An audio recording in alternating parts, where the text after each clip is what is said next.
नाम स्मरण क्या है, वह कैसे किया जाए। इसके बाद अब हम समझते हैं कि कौन से नाम का स्मरण किया जाए और क्यों।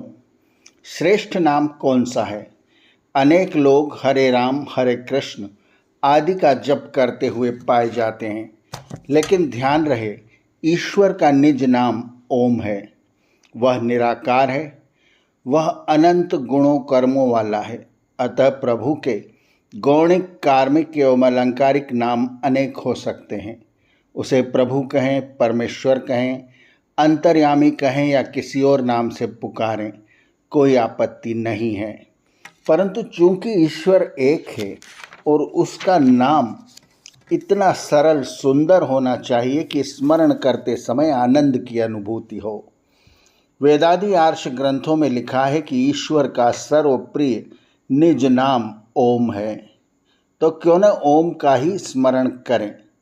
किसी को कोई नाम पसंद होता है तो किसी को कोई और। अगर उस नाम में ईश्वर की अनुभूति होती है, आत्मा को शांति मिलती है, तो इसमें कोई खराबी नहीं है।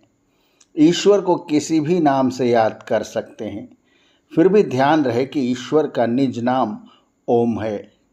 ईश्वर को किसी भी नाम से याद करें, लेकिन किसी जड़ मूर्ति अथवा तस्वीर को ध्यान में रखकर उसको ईश्वर मानकर याद करना उचित नहीं है। ईश्वर निराकार है और जो भी आकार वाली तस्वीर या दृश्य हैं, वे जड़ प्रकृति का ही रूप हैं। अगर हमारे ध्यान में किसी तस्वीर, मूर्ति का ख्याल आता है, तो समझ लेना चाहिए कि अभी भी हमारी बुद्धि में जड़ता का प्रभाव है, जिसको हटाना आवश्यक है। निराकार शक्ति का कोई रंग रूप नहीं होता, अतः उसके गुणों पर ध्यान रखना और प्रसन्न चित्त होकर स्वयं को उसको समर्पित करना, ओम के स्वर में, शब्द में खो जाना, यही प्रभु का चिंतन है।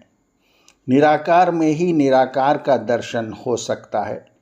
आत्मा व्याप्य है और ईश्वर व्यापक है।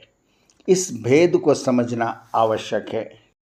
इसलिए जब नाम स्मरण करना ही है, तो ईश्वर के निज नाम ओम का ही स्मरण करना श्रेष्ठ है। इसमें कोई शंका नहीं बचती। ओम के जप के द्वारा ही हम अगर आत्मा को परमात्मा की ओर ले जाने का प्रयास करें और ध्यान और समाधि की तरफ पहुँचने की कोशिश करें, तभी यह श्रेष्ठ कर्म होगा। आर्यावर्त की कहानियाँ चैनल को सब्सक्राइब करें और बेल आइकन के बटन को दबाएं, ताकि हम जब नया वीडियो लेकर आएँ तो उसकी सूचना आपको तुरंत मिल जाए। धन्यवाद। नमस्ते।